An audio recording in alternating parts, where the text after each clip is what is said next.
Hello everyone, আসসালামু আলাইকুম। সবাই কেমন আছেন? এটা আমার নতুন বাসার কিচেন রুম। ঘুম থেকে উঠে সকালে বুঝতে পারছিলাম না কি রান্না করব। সো ভাবলাম ভাতই করা যাক। তো ভাত বসিয়ে দিলাম একটা চুলায়, তারপর আলু ভর্তা করবো, তো তার জন্য আলু বসিয়ে দিলাম অন্য চুলায়।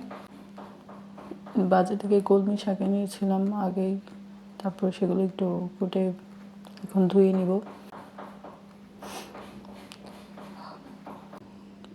এমনিতে আমার ঠান্ডাও লেগেছে, তো বুঝতে পারছি আমার কথা বলতে খুব কষ্ট হচ্ছে।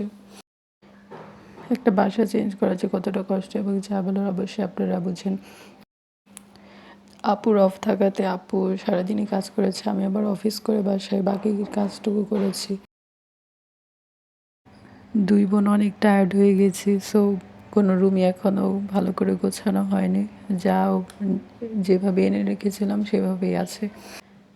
যাই হোক, এই ঝামেলা থেকে জীবনে আর মানুষের আর কত ঝামেলা থাকে, কষ্ট থাকে, সেগুলো আর নাই বলে।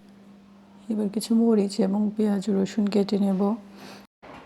বটি ছাড়া দা দিয়ে কাটতে আমাদের সুবিধা হয়। আলুগুলো সেদ্ধ হয়ে গেছে, এখন পানি ঝরিয়ে নেব।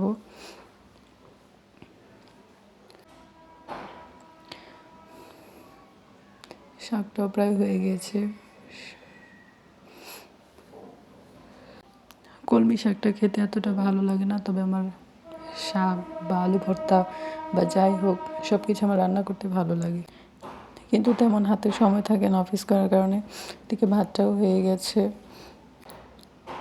পেঁয়াজ রসুন এবং মরিচগুলো কেটে নিয়েছিলাম, তো আলু ভর্তার জন্য সেদ্ধ করা মরিচগুলো হালকা একটু ভেজে নেব তেল দিয়ে।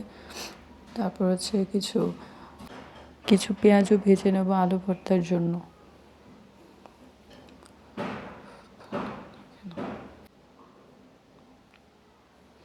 শাকটা ভাজি করার জন্য পেঁয়াজ এবং রসুনগুলো একটু ভালো করে ভেজে নেব। তারপরে শাকগুলো যখন ব্রাউন কালার হবে তখন দিয়ে দেব শাকগুলো।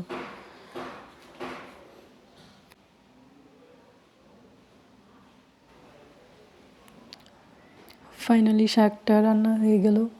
দেখতে পাচ্ছেন কত সুন্দর হয়েছে।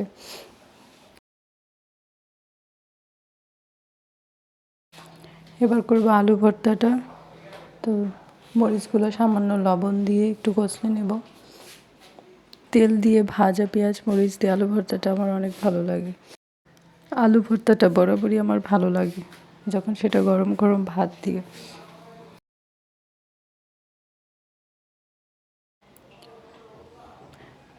তারপর সবগুলো একসাথে মিক্সড করে ভালো করে কষলে নেব। তো হয়ে গেল আমার আলু ভর্তা রেডি। তো ফাইনালি আমার রান্না হয়ে গেল কলমি শাক ভাজি এবং আলু ভর্তা। সকাল সকাল গরম ভাত দিয়ে খেতে মজাই আলাদা। অবশ্যই আপনারা চলে আসবেন খেতে। তো আজকে ভিডিওটা এই পর্যন্ত। সবাই ভালো থাকবেন, সুস্থ থাকবেন। আল্লাহ হাফেজ। আর সবাই আমার জন্য দোয়া করবেন।